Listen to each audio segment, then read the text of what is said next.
ಬೆಂಗಳೂರಿನ Victoria hospital ಅಲ್ಲಿ 23 lakh scam. ಹೌದು ಸ್ನೇಹಿತರೆ, ವಿಕ್ಟೋರಿಯಾ ಹಾಸ್ಪಿಟಲ್ ಅನ್ನ ಬಡವರ ಪಾಲಿನ ದೇವಾಲಯ ಅಂತ ಹೇಳಿದ್ರೆ ತಪ್ಪಾಗಲ್ಲ.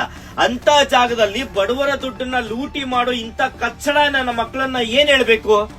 ಏನಾಗುತ್ತೆ ಅಂದ್ರೆ, ಒಂದು 6 ತಿಂಗಳ ಹಿಂದೆ ಒಂದು 6 ಜನರನ್ನ ವಿಕ್ಟೋರಿಯಾ ಹಾಸ್ಪಿಟಲ್ ಅಲ್ಲಿ ಕಾಂಟ್ರಾಕ್ಟ್ ಬೇಸ್ ಮೇಲೆ ಅಪಾಯಿಂಟ್ ಮಾಡ್ಕೊಂಡಿರ್ತಾರೆ.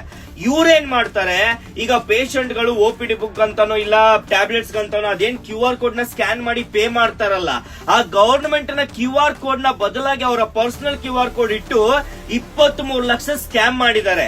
ಅಂಡ್ ಪಾಪ ಅಲ್ಲಿನ ಫಿನಾನ್ಷಿಯಲ್ ಟೀಮ್ಗೆ ಕೆಲವು ದಿನಗಳಿಂದ ಡೌಟ್ ಬಂದು ಏನಿದು ಕಡಿಮೆ ಬರ್ತಾ ಇದೆಯಲ್ಲ ದುಡ್ಡು ಅಂತ ಗಮನ ಹರಿಸಿದ ಮೇಲೆ ಈ ವಿಚಾರ ಗೊತ್ತಾಗುತ್ತೆ. ಸೊ ಎಲ್ರಿಗೂ ನಾನ್ ಕೇಳ್ಕೊಳ್ತಾ ಇರೋದು ಇಷ್ಟೇ, ನೀವು ಯಾವುದೇ ಸೆಕ್ಟರ್ ಗಳಲ್ಲಿ ಅಮೌಂಟ್ ಪೇ ಮಾಡಬೇಕಾದ್ರೆ QR ಕೋಡ್ ಸ್ಕ್ಯಾನ್ ಮಾಡಿದ ಮೇಲೆ ಯಾರ ಹೆಸರಲ್ಲಿದೆ ಅಂತ ನೋಡಿ.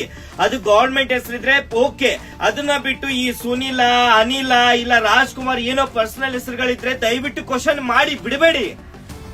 ಸೊ ಇದ್ರ ಬಗ್ಗೆ ನಿಮ್ಮ ಅನಿಸಿಕೆ ಏನಂತ ಕಮೆಂಟ್ ಮಾಡಿ ಸ್ನೇಹಿತರೆ. ಹೆಚ್ಚಿನ ಅಪ್ಡೇಟ್ಸ್ ಗಾಗಿ ಹಾಗೆ ಕನ್ಫರ್ಮೇಶನ್ ಗಾಗಿ ನನ್ನ ಫಾಲೋ ಮಾಡಿ, ಮೆಸೇಜ್ ಮಾಡಿ.